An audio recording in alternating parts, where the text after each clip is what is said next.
सबैजनालाई जय मसी अनि वेलकम छ मेरो फेरि नयाँ ब्लगमा। अनि यहाँनिर चाहिँ काठमाडौँबाट दुबई जाँदै गरेको दृश्यहरूलाई मैले मेरो मोबाइलबाट क्याप्चर गरेको छु। अनि यो चाहिँ हामी काठमाडौँ इन्टरनेसनल एयरपोर्टबाट भरे टेकअप लियौँ। अनि टेकअप लिएर चाहिँ हामी यो चाहिँ काठमाडौँ भित्र देखेको दृश्यहरू हुन्। अनि एकदमै रमाइलो तरिकाले यो यात्रा सुरु भएको थियो काठमाडौँ इन्टरनेसनल एयरपोर्टबाट, त्रिभुवन इन्टरनेसनल एयरपोर्टबाट। अनि हामी यहाँबाट चाहिँ नेपालको केही भूभागहरूले पनि देखेको छ। काठमाडौँको यो विभिन्न क्षेत्रहरू अनि माथि आकाशबाट देखेको यो क्षेत्र एकदमै सुन्दरीय दृश्यहरू देखेको छ। हामी चाहिँ फ्लाइ दुबईबाट यात्रा गरेको थियौँ अनि एकदमै राम्रो सर्भिस पनि थियो फ्लाइ दुबईको। अनि यो जसमाथि हामी जब टेकअप लिइसकेपछि चाहिँ लगभग कति 10,000 फिट माथिबाट देखेको दृश्यहरू। अनि तपाईँको यो बादलहरू एकदमै सुन्दर देखिन्छ। यो भूभाग चाहिँ इन्डियाको हो। इन्डिया हुँदै हामी जाँदैछौँ दुबईको यात्रामा।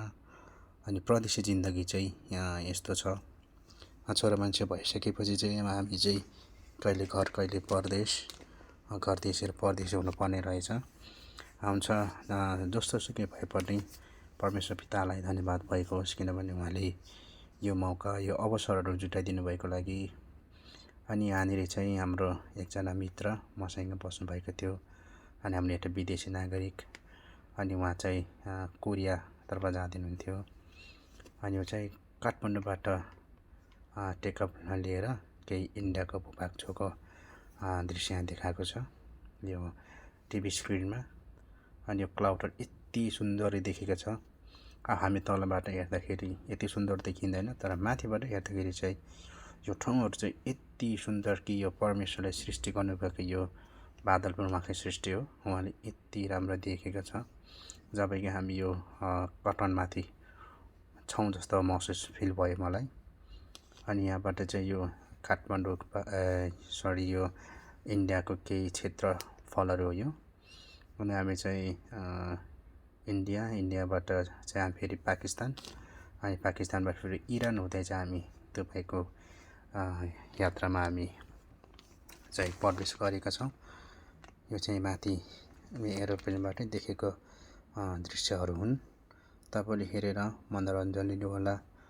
अनि यहाँनिर चाहिँ मैले चाहिँ भोइस आफ्नो ओरिजिनल भोइसलाई चाहिँ भिडियोको भोइसलाई चाहिँ गरेर म्युट गरेर मैले आफ्नो भोइसलाई फेरि मैले एड गरेको छु यो ठाउँ।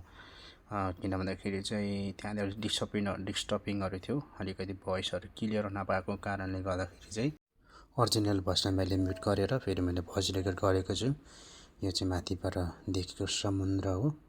अनि यहाँनिर सानो सानो जहाजहरू देखिएको छ, धेरै माथि भएको कारणले राम्रोसँग देखिएन। यो क्षेत्रहरू चाहिँ हामी दुबईको भूभागलाई छोएको अवस्था हो।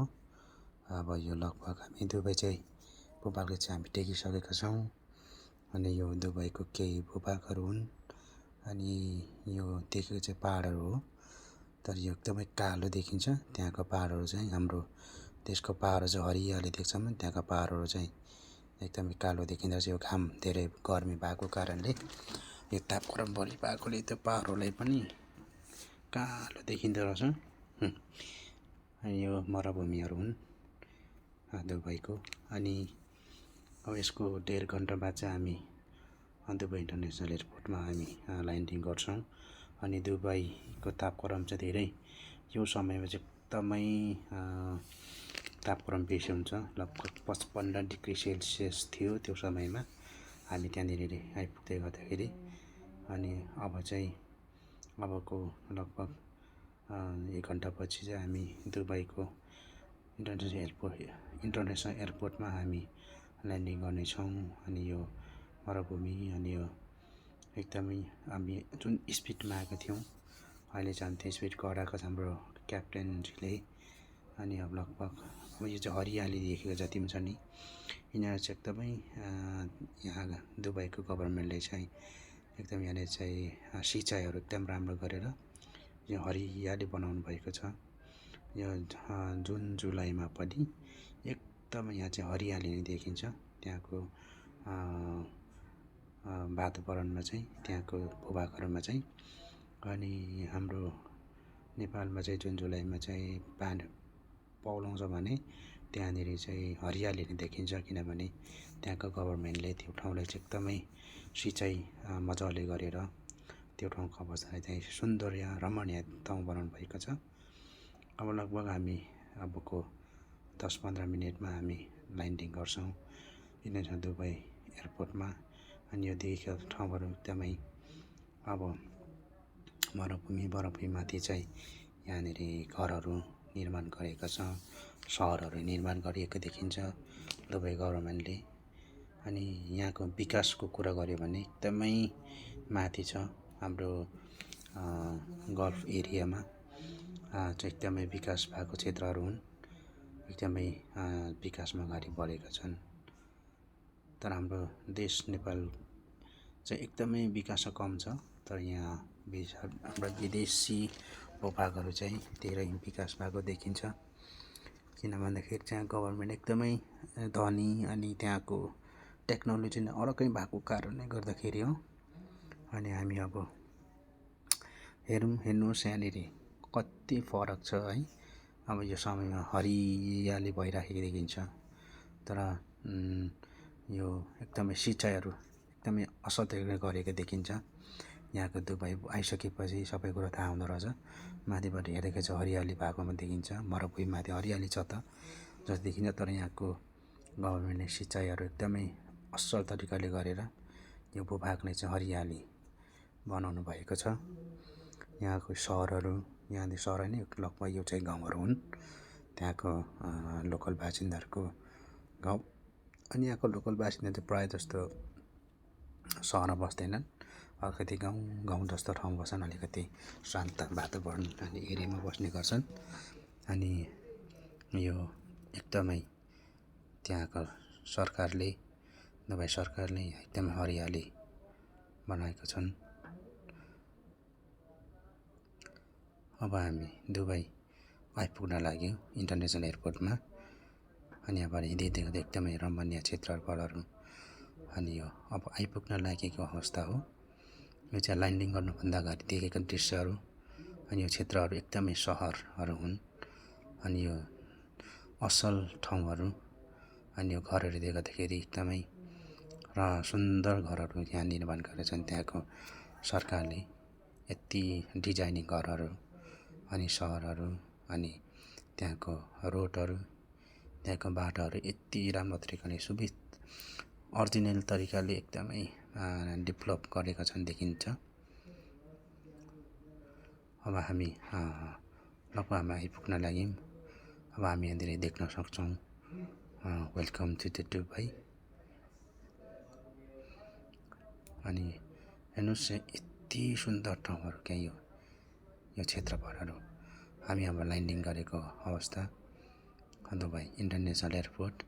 यो पर देखेको एमिरेट्स फ्लाइटहरू हुन्, दुबईका एकदमै चर्चित एयरक्राफ्टहरू हुन्। हामी ल्यान्डिङ गऱ्यौँ अब दुबई एयरपोर्टमा। लगभग नेपालदेखि हामी 4.5 घन्टाको बाद हामी यहाँ ल्यान्डिङ गरेका छौँ। 4.5 घन्टामा हामी इन्टरनेसनल एयरपोर्टमा हामी ल्यान्डिङ गरेका छौँ।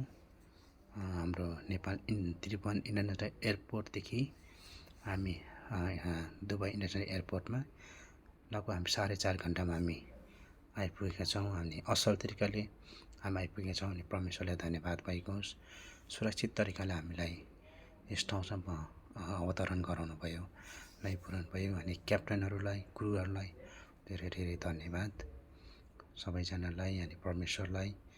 अनि हामी अब यहाँनिर हाम्रो उमा जाँदैछौँ चाहिँ पार्किङमा।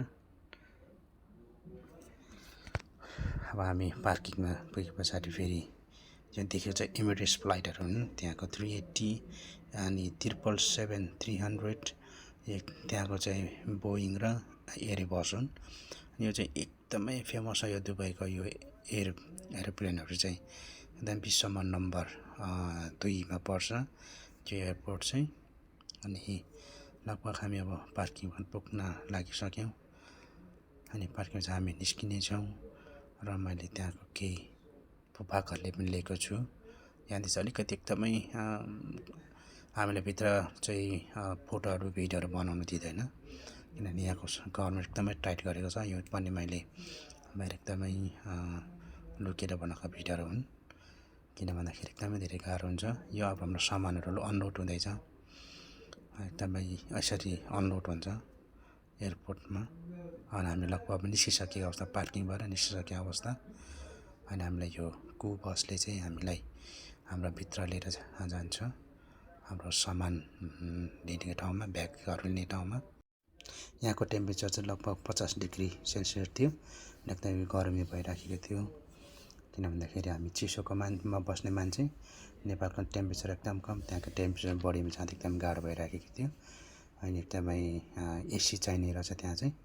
हामी ब्यागेज लिन जाँदैछौँ, ब्यागहरू लिन जाँदैछौँ। अनि यो चाहिँ कम्पनी जाँदै गर्दाखेरिको देखेको दृश्यहरू हुन्। अनि यो चाहिँ त्यहाँको केही सहरहरूलाई कसरी चाहिँ निर्माण गरेका छन्। यहाँ बुर्ज खलिफा संसारको सबैभन्दा अग्लो ठाउँ। र तपाईँहरूले धेरै धेरै धन्यवाद यो भिडियो हेरिदिनु भएको लागि। यसरी हेरेर माया सपोर्ट गरिदिनु होला। हुन्छ, धन्यवाद, bye bye, God bless you all.